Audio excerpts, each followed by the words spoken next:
नमस्कार, बिहार मिथिला न्यूज में आपका स्वागत है। मैं हूं मनोज। देखिए, राजनीति में कभी किसी का वर्चस्व नहीं होता, इसलिए राजनीति करने वालों को कभी घमंड भी नहीं करनी चाहिए। हम बता दें, जिस तरह बांकीपुर विधानसभा उपचुनाव के जो परिणाम घोषित हुए हैं, उसके बाद से ही इस बात की चर्चा पूरे बिहार के साथ दरभंगा में भी प्रारंभ हो गई है। हम दरभंगा का जिक्र क्यों करना चाहते हैं, जरा इसका तात्पर्य अच्छी तरीके से समझ लीजिए। दरभंगा के 3 बड़े नेता जो बांकीपुर चुनाव में जिनको दायित्व दिया गया था, जिनके ऊपर भार सौंपा गया था, उन्होंने कितने अपने कर्तव्य का निर्वहन किया और किस तरह वो फेल हो गए, ये भी हम आपको बताएंगे। जब समझिए, दरभंगा के 3 कद्दावर नेता मोहम्मद अली शराफ फातमी, राष्ट्रीय जनता दल के अल्पसंख्यक के महासचिव, उन्हें दायित्व दिया गया था बांकीपुर विधानसभा में अल्पसंख्यक समुदाय के लोगों को वोट बैंक को आरजेडी में ट्रांसफर करना या बरकरार रखना। उन्होंने अपने तमाम दरभंगा के कई ऐसे मुखिया थे, कई ऐसे नेता थे, उनको लगा दिया था और पटना से भी कई जगह के बाहर के लाए, लेकिन वो असफल हो गए।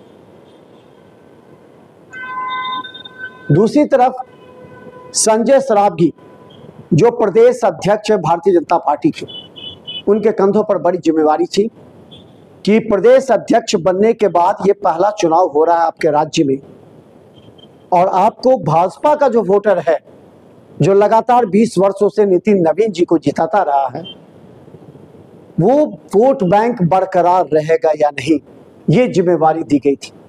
क्योंकि उनके सामने जो चेहरा था प्रशांत किशोर का, वो एक कद्दावर नेता का, स्वच्छ छवि का और ईमानदारी के साथ जमीनी स्तर पर लड़ाई करने वाले नेता प्रशांत किशोर के साथ था। संजय सरावगी को अगर नीरज सिन्हा की जगह अपनी छवि को वहां दिखाना था, बचाना था, जिस तरह उन्होंने सभी प्रकोष्ठ के लोगों को लगाया था, और मात्र जब वोट की गिनती हुई तो 64,000 के आसपास भी नहीं आया, यानी कि 19,324 मतों से भारतीय जनता पार्टी को नहीं कहेंगे, नीरज सिन्हा को नहीं कहेंगे, संजय सरावगी की हार हुई है प्रदेश अध्यक्ष बनने के बाद।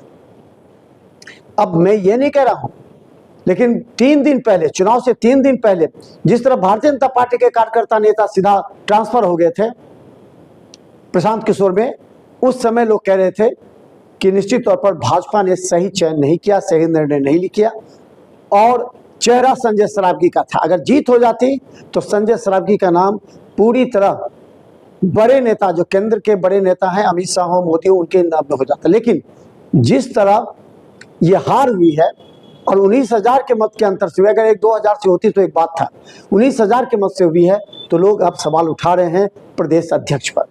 और तीसरा बड़ा चेहरा शोएब अहमद खान, जो कि जन स्वराज पार्टी के प्रदेश के अल्पसंख्यक प्रकोष्ठ के महासचिव हैं, उन्होंने दिन रात लगा दी थी बांकीपुर में। उनको दिया गया था प्रशांत किशोर के द्वारा कि आप जितने अल्पसंख्यक वोट बैंक हैं या आपके जो हितैषी हैं, उनको आप वोट बैंक आरजेडी से ट्रांसफर कीजिए जन स्वराज में। और उन्होंने दिन रात अपने पूरे सहयोगी टीम के साथ काम किया। और हम बता दें, सूत्र बता रहे हैं और हमने देखा भी था, राष्ट्रीय जनता दल के कई नेताओं को उन्होंने जन स्वराज में लाते हुए उनको काम में लगाया था। यानी राष्ट्रीय जनता का नाम था, उसका लोगो था, उसका चेहरा था, लेकिन वो काम कर रहे थे जन स्वराज के लिए अल्पसंख्यक सेल साथ।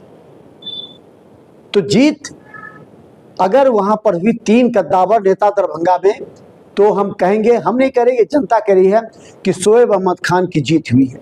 शोएब अहमद खान ने वहां अल्पसंख्यक वोट को ट्रांसफर किया और दिन रात मेहनत कर दिखाया कि किस तरह जो यहाँ के 3 कद्दावर नेता बांकीपुर चुनाव में अपनी ताकत झोंक रहे थे, उनमें अगर सबसे नंबर 1 रहा तो वो थे शोएब अहमद खान।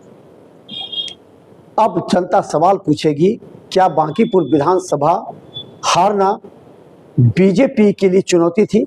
क्या हारने के पीछे बीजेपी की कोई मंशा है, या बीजेपी के नेता कार्यकर्ता जमीनी स्तर पर काम नहीं कर पा रहे थे?